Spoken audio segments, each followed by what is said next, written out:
G'day, this is Kawasaki's 1000 SX. It's basically in the touring bike class, although it does look like, quite a nice sport bike. But this bike, for a tourer, is packing a pretty good punch.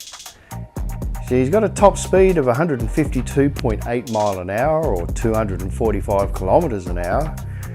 And the power plant is a 1043cc liquid cooled 4-stroke double overhead cam 16 valve engine. So all that in the power plant's not too bad. It has a fuel capacity of 19.1 litres, which is not too bad, or 4.2 US gallons, or 5 US gallons I should say. Its weight is 235 kilograms wet, and it has a seat height of 820 millimeters, which for me it's a bit on the high side, but you can adjust all of that. The suspension on these is completely adjustable, front and rear, which is good. Its overall power is 125.1 horsepower on the rear wheel, which equates to 93.3 kilowatts. So for a touring bike, 1000cc class, not too bad at all. Its torque is 98.54 Newton meters, or in the old school language, it's 72.68 foot-pounds of torque, so that's very respectable. And it also features a slipper clutch. It features an economical or economy riding feature on the instrument cluster. Cruise control, it's electronic throttle valve controlled, so it's fly-by-wire. And it has Kawasaki's cornering function management system, so it's, I don't know, it sort of plays around with the brakes a little bit there on you when you're going around corners and coming in or going out a little bit too hot. So that's not a bad thing if you're a bit of an inexperienced rider or you're in the wet. It also has traction control, front and rear disc brakes. Oh, and also it has smartphone connectivity. So let's get this thing out on the road and take it for a test run.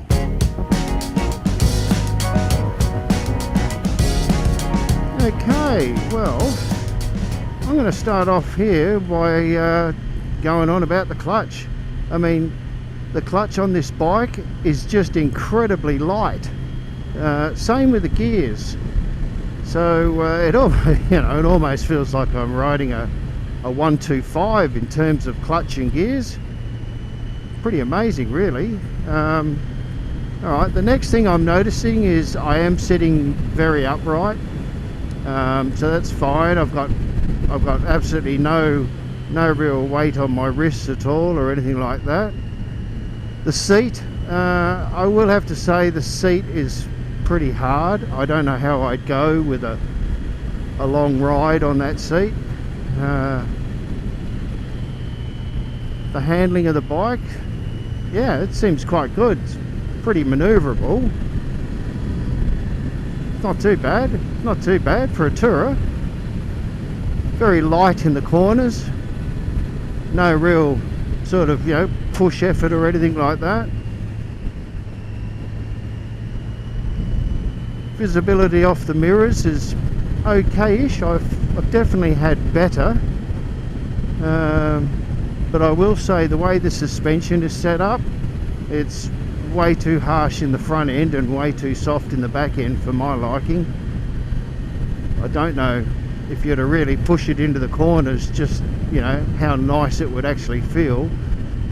But yeah, it digs around them quite nicely. The instrument cluster is very, very legible at, just sitting here looking at it. I could easily see what gear I'm in, what speed I'm doing, what revs I'm doing. So that's pretty cool.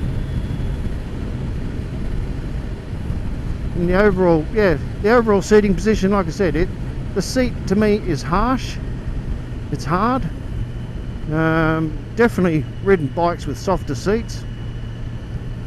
And but the seating position is nice. It's actually very relaxed. There's no pressure on my arms whatsoever. The overall feel of this bike is, yeah, you could definitely tour on it. It's yeah, it's certainly nice enough to do that. I mean, of course, every bike's tweaked independently for every rider. So, and this one is by no means tweaked for me at this point in time. That's easily sorted out. But yeah, cornering is very, very nice on this bike. You could change your line midstream without much of a problem at all. You know, yeah, you could definitely change your lines. So it's very maneuverable. The power aspect, yeah, you know, the 4-cylinder is punching out plenty in this case. Not a problem at all. So for a touring bike, it feels light, very maneuverable, comfortable to sit in terms of ergonomic position. But perhaps for my liking, the seat is way too hard. It feels like there's just no giving it. Brakes, no one behind me. Let's check them out. Yeah, brakes are fine. They're pretty good actually. Didn't really have to squeeze the crap out of them. Emergency stop on this would be quite easily to do. In conjunction with the maneuverability of the bike, yeah, you could, you know, if something jumped out at you, you could sort of dart around really well and, yeah, get yourself out of trouble, no problems. Overall, yeah, on the country roads, she feels very, very relaxed.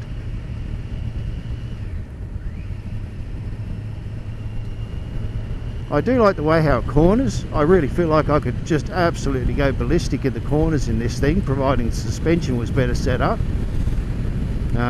It wants to throw itself into the corner, which is what I like. Can't really hear much in the way of the engine cruising along, but it is a, you know, a stock standard exhaust system. And these sort of bikes are definitely not renowned for any sort of, you know, exhaust note. Pulling out of a corner.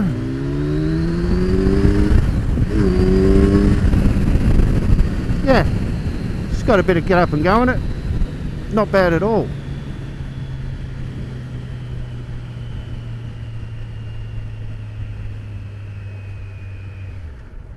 In terms of noise, all I'm really hearing is like alternator and gear whine. No real exhaust note unless I give it a few beans, and then I'm picking up more induction than anything. But that's fine. It certainly doesn't sound bad. It sounds nice. And when if you're going to do a nice long cruise anyway, you don't want this engine ringing in your ears for hours on end. But that's nice. It's very nice. This is a bike you could definitely tour on. I can definitely see that. I think Kawasaki's done a good job with it.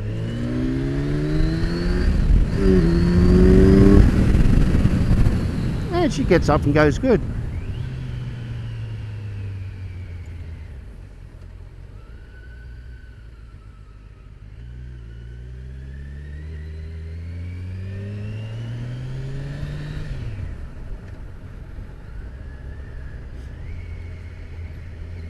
Yeah, I like it. I can't say I'm overly thrilled with the mirrors.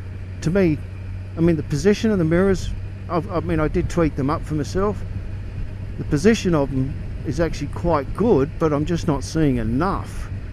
It's, you know, it's like the mirrors have been chopped off somewhere along there. If they just added a little bit more, it'll give me that bit more what I can see behind me and a bit more distance. That's probably my gripe with the mirrors. So yeah, overall, very, very nice bike. Super smooth engine. Like I'm feeling zero vibrations completely. Nothing at all. So we've got a very silky smooth engine. We've got a very light clutch and gear operation. Yeah, you need no effort to operate the clutch, no effort to change gears whatsoever. It's very direct in the gearbox. I mean, that's all probably attributed to the slipper clutch deal. The ergonomics of the bike is definitely good for long distance touring, without a doubt. It's, yeah, I have no weight on the bars at all from my arms, shoulders or anything like that. I'm sitting up nice and high. My only personal grievance with this would be actually the seat. Yeah, but that's easy rectified. I mean, there's plenty of aftermarket seats and gel packs and whatever you want to put on them. You know, if it's not to your liking, I do like the back section of the seat, how it holds you into the bike. If you give it a couple of beans, you don't feel like you're going to fly off the back. That's nice. And the rear seat section has got plenty of room for a rear pillion passenger. Yeah, it's relatively long, so that's not too bad.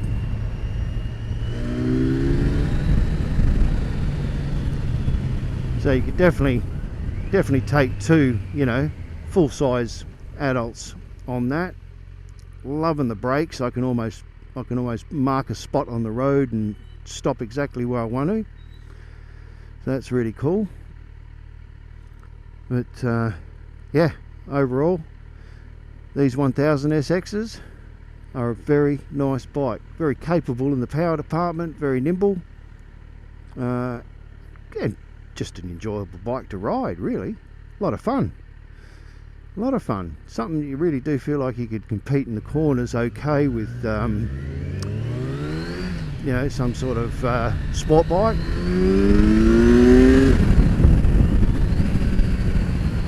Gets off the line okay. Not bad. Not bad at all, guys. So there you go. That's my thoughts on the 1000 Ninja SX touring bike class. Till the next one, guys.